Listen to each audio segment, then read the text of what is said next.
but not in a good way. Listen to what a bit of what happens when author and scholar Reza Aslan stops by Fox News to promote his new book on Jesus. This is an interesting book. Now, I want to clarify, you're a Muslim, so why did you write a book about the founder of Christianity?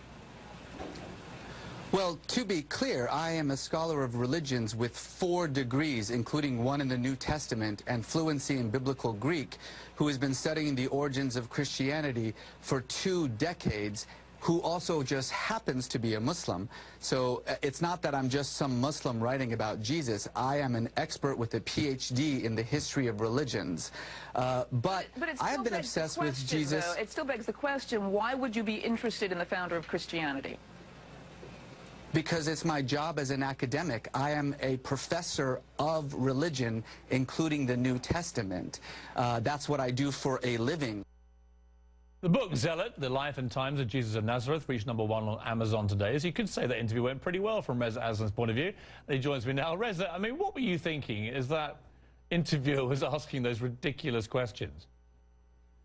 Well, look, I mean, truly, I was kind of embarrassed. I mean, there's nothing more distasteful than an academic having to, like, trot out his credentials. I mean, you really come off as a jerk when you do that. But it was very hard not to keep mentioning that I'm actually qualified to write this book, so let's talk about the book instead. Yeah, I mean, it's obviously worked pretty well for you in the sense everyone's been talking about it. You're #1 on Amazon. It must be a good feeling. Tell me this, cut to the book itself. What is the premise of the book, and what is the conclusion that you reached? Well, the book is a historical biography of a man named Jesus of Nazareth. It tries to sort of separate him from the Christology that arose around him in the generations that followed. And it's really an attempt to figure out what can we know about this man.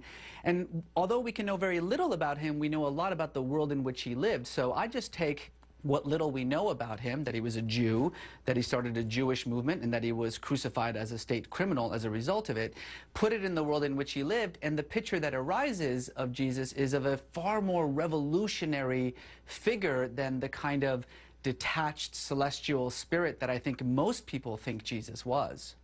Taking the Fox interview as a basis for this next question, but do you think it would be helpful generally if more Muslims read more about Christianity, more Christians read more about the Muslim faith?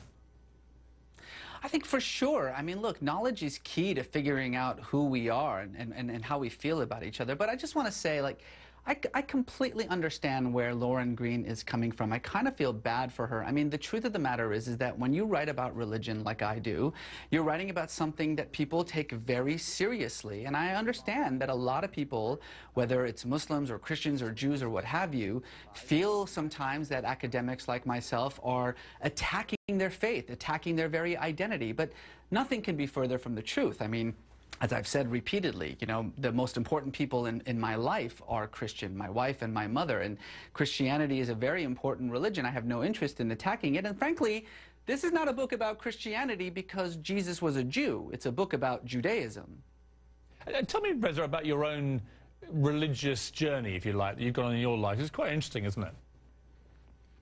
Yeah, I was, came from a Muslim family, came to the United States in 1979 at a time in which it wasn't such a great idea to be a Muslim. In the 80s, not much has changed, I guess, nowadays.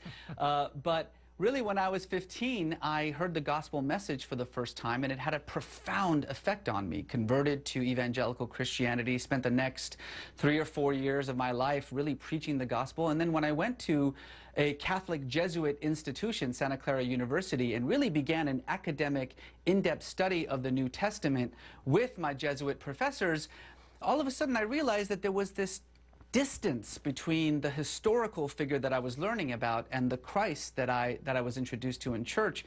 And although I really kind of went away from the Christian faith and really went back to the faith and practice of my forefathers, I became incredibly interested in Jesus the man and spent the next 20 years studying him, really trying to mold my life after him. I mean, he truly is my hero.